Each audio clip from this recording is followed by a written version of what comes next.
من عذاب الله أفأمنوا أن تأتيهم غاشية من عذاب الله أو تأتيهم الساعة بغتة وهم لا يشعرون صدق اللہ العلی العظیم۔ رفقائے گرامی، آج کی بات کو سمجھنے کے لیے ہم تصور کر لیتے ہیں کہ ہمارا ایک خاندان ہے، ہمارا ایک گھر ہے جس کے اوپر ایک طاقتور دشمن نے حملہ کرنا ہے، اور ہم کسی وجہ سے اس کا مقابلہ کرنے کی پوزیشن میں نہیں ہیں، اور یہ پتہ بھی نہیں ہے کہ وہ کب حملہ کرتا ہے اور کس طرح حملہ کرتا ہے۔ اس اطلاع کے ملنے کے بعد انسان کی کیا کیفیت ہوتی ہے، اس کو آپ محسوس فرمائیں اور اس کا آپ تصور کریں کہ راتوں کی نیند حرام ہو جاتی ہے، انسان ادھر ادھر دیکھتا ہے، اسباب و امکان کی حد تک جہاں تک ممکن ہوتا ہے مدد تلاش کرتا ہے، سہارے ڈھونڈتا ہے، اپنے آپ کو محفوظ بنانے کی کوشش کرتا ہے۔ یا آپ کو پتہ چل جائے کہ آپ کے اوپر ایک پرچہ ہوا ہے، ایک FIR ہوئی ہے، اور وہ بھی اسلام آباد میں ہوئی ہے، جہاں آپ کا جانا، ٹھہرنا، وکیل کرنا، اس پرچے کو فیس کرنا، وسائل، یہ ساری چیزیں جب آپ کے ذہن میں، تو آپ کتنے پریشان ہوں گے کہ کس طرح میں اس مصیبت سے اپنے آپ کو بچاؤں گا اور کس طرح میں اس مصیبت کا مقابلہ کروں گا۔ میرے دوستو، کسی دشمن کے طاقتور قبیلے کا حملہ ہو یا کسی پولیس کے FIR کا خطرہ ہو، یہ دونوں خطرے اس خطرے کی نسبت بہت ہیچ اور حقیر ہیں جو ہمارے سر کے اوپر مسلسل منڈلا رہا ہے، مسلسل ہمارے سر کے اوپر کھڑا ہوا ہے۔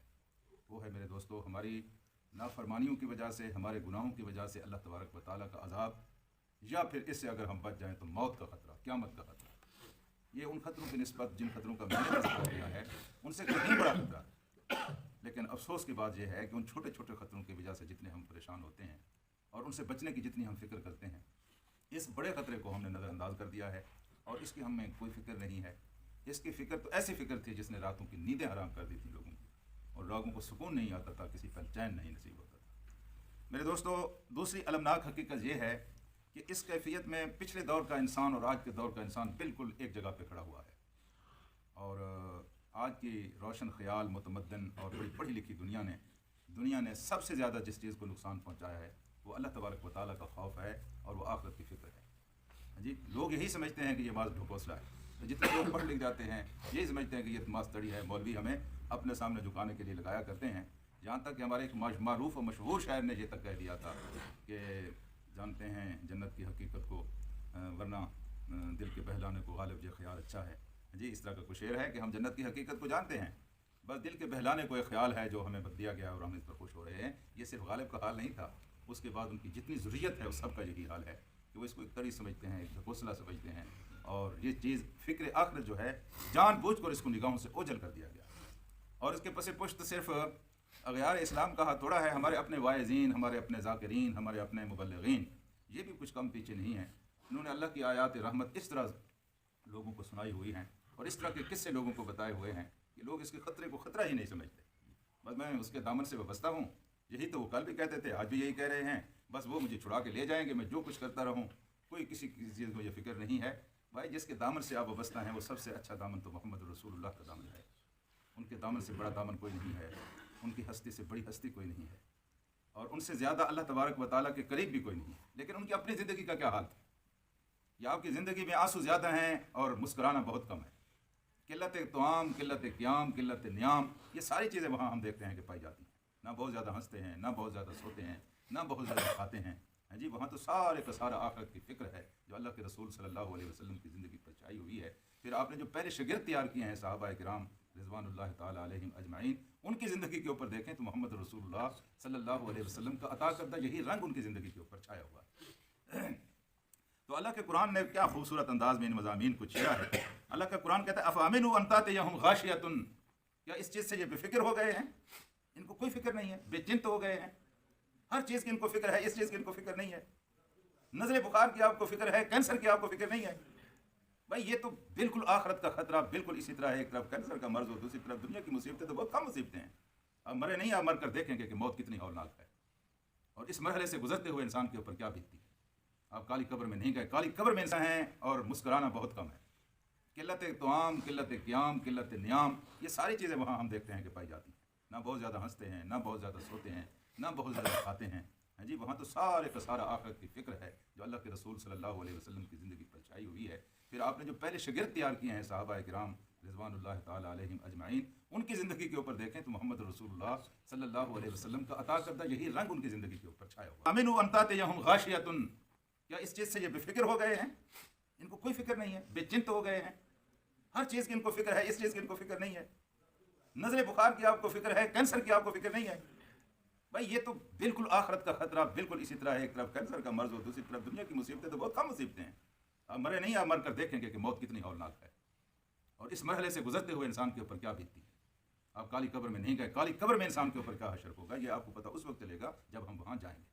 اللہ کا قرآن اس تصویر کو بار بار سامنے رکھ کر انسان کو ڈراتا ہے، تیار کرتا ہے کہ وہ آخرت کی فکر کریں۔ افامنوا، کیا یہ بے چنت ہو گئے ہیں، کیا یہ مطمئن ہو گئے ہیں، بے خوف ہو گئے ہیں، ان تأتیہم غاشیۃ من عذاب اللہ، کہ اللہ کے عذاب میں سے کوئی عذاب کا جھٹکا اچانک آ کر ان کے ساتھ چمٹ جائے۔ فسیکون لزاما، اللہ کا عذاب آ کر چمٹ جاتا ہے، اللہ کا عذاب آ کر چمٹ جاتا ہے۔ یہ پہلے گورنر جنرل تھے پاکستان کے غلام محمد، ان کے بارے میں ایک قصہ آج بھی نیٹ پر موجود ہے، آپ سرچ کر کے دیکھیں۔ یہ حضرت صاحب تھے، انفرادی زندگی میں بڑے دیندار تھے، لیکن اجتماعی زندگی میں انہوں نے پہلے پاکستان کی سیاست کو پٹڑی سے ہٹایا تھا۔ جب یہ مرنے لگے تو انہوں نے یہ خواہش کا اظہار کیا کہ میری میت کو جو ہے نا جی جنت المعلیٰ یا جنت البقیع میں دفن کیا جائے۔ تو گورنر جنرل تھے، ان کی خواہش کا احترام کیا گیا، لیکن اس وقت پاکستان کے پاس وسائل نہیں تھے کہ ان کی میت کو وہاں لے جایا جاتا، تو امانتاً کراچی کے قبرستان میں ان کو دفن کیا گیا۔ جب وسائل میسر آئے تو پھر ان کی قبر کو منتقل کرنے کا اہتمام ہوا۔ جب اہتمام کیا گیا تو ان کے گھر کے کچھ افراد بھی موجود تھے، اور اخبار میں بھی یہ خبر چھپی تھی کہ گورنر جنرل کی میت کو صبح جو ہے نا جی منتقل کیا جائے گا سعودی عرب میں۔ ان کے افراد خانہ کے ساتھ کچھ کارکن تھے، اور ایک فوج کا کرنل تھا، اور ایک دو ڈاکٹر تھے۔ ان کی قبر کو کھولا گیا لیکن جب ان کی قبر کو کھولا گیا تو لوگوں کی چیخیں نکل گئی، لوگ سٹ پٹا کر حیران ہو کر پریشان ہو گئے کہ یہ کیا ہو گیا۔ یعنی جب اس پھٹے کو کھولا گیا تو ایک بہت بڑا اژدہا ان کی بیعت کے ساتھ لپٹا ہوا تھا۔ اب کارکنوں نے اس کو ہٹانے کی کوشش کی، وہ کہاں ہٹنا تھا اس میں۔ پھر فوج کے کرنل نے وہاں گولی چلائی، فسیکون لزاما، یہ اللہ کا عذاب جب چمٹ جاتا ہے، لیکن وہ چمٹا ہوا سام اس لاش سے جدا نہیں تھا۔ فوج کے ڈاکٹر نے کہا کہ ایک زہریلی گیس منگوائی جائے، اس زہریلی گیس کو منگوایا گیا، اور اس زہریلی گیس کو منگوا کر قبر کے اندر چھوڑا گیا، اور پھر قبر بند کر دی گئی۔ یعنی اس گیس کے بعد یہ تصور بھی نہیں ہو سکتا تھا کہ کوئی جاندار زندہ رہے، لیکن گھنٹوں کے بعد جب قبر کو کھولا گیا تو سانپ اسی طرح چمٹا ہوا، جام سانپ کو جدا نہیں کیا۔ یہ اللہ کا عذاب جب چمٹ جاتا ہے۔ اور صبح کے اخبار میں ایک کالم کی خبر چھپی کہ گورنر جنرل کی میت کو سعودی عرب منتقل نہیں کیا جا سکتا۔ یہ ابھی کل ہندوستان میں ایک نہر ٹوٹی ہے اور ایک پل ٹوٹی ہے، 173 آدمی آن کے آن میں مر گئے ہیں۔ حکومت اپنے سارے وسائل کے ساتھ بھی ان کی کوئی مدد نہیں کر سکی، جب وہ مدد کے لیے پہنچے تو اس سے پہلے لوگ مر گئے تھے۔ خدا کا عذاب تو اس طرح چمٹ جاتا ہے، اس طرح اللہ کا عذاب گھیر لیتا ہے، اور کسی وقت کچھ فیصلہ ہو سکتا ہے، ہمیں اس کی کوئی پتہ نہیں ہے۔ اور اللہ کا قرآن اس عذاب سے انسانوں کو ڈراتا ہے، اور وہ کہتا ہے کہ تم اللہ کے عذاب سے اچانک اگر تمہیں آ کر دبوچ لے اور تمہارے ساتھ چمٹ جائے تو تم اس سے بے خوف ہو گئے ہو، اچنت ہو گئے ہو، اور یا پھر او تأتیہم الساعۃ بغتۃ، یا اچانک تمہارے اوپر قیامت آ جائے۔ ایک قیامت تو بڑی قیامت ہے، یہ دوسری قیامت تو کسی وقت بھی آ سکتی ہے۔ جب انسان مرتا ہے تو یہ اس کے لیے قیامت کا دن ہوتا ہے، یہ تو کسی وقت بھی آ سکتا ہے۔ ہم نے دیکھا نہیں ہے کہ لوگ کس طرح مرتے ہیں اور کس طرح اس دنیا سے چلے جاتے ہیں۔ تو فرمایا یہ بغتۃ وہم لا یشعرون، اور تمہیں اس کی خبر بھی نہ ہو کہ کہاں سے یہ عذاب آیا ہے اور کہاں سے اللہ نے پکڑا ہے، اس چیز سے یہ بے خبر ہو گئے۔ میرے عزیز ساتھیوں، سچی بات یہ ہے کہ اگر اس چیز کی ہمیں تھوڑی سی فکر ہوتی تو ہماری زندگی کے یہ رنگ ڈھنگ نہ ہوتے جو اس طرح ہماری زندگی کے رنگ ڈھنگ، جی ہمارے شب و روز اس طرح نہ ہوتے، ہمارے معاملات اس طرح نہ ہوتے، آخرت کے بارے میں ہمارا طرز فکر نہ ہوتا اس طرح کا، اللہ کی مخلوق کے ساتھ ہمارا رویہ اس طرح کا نہ ہوتا، اپنی ذات کے ساتھ بھی ہمارا رویہ یہ نہ ہوتا جو ہم نے اختیار کیا ہوا ہے۔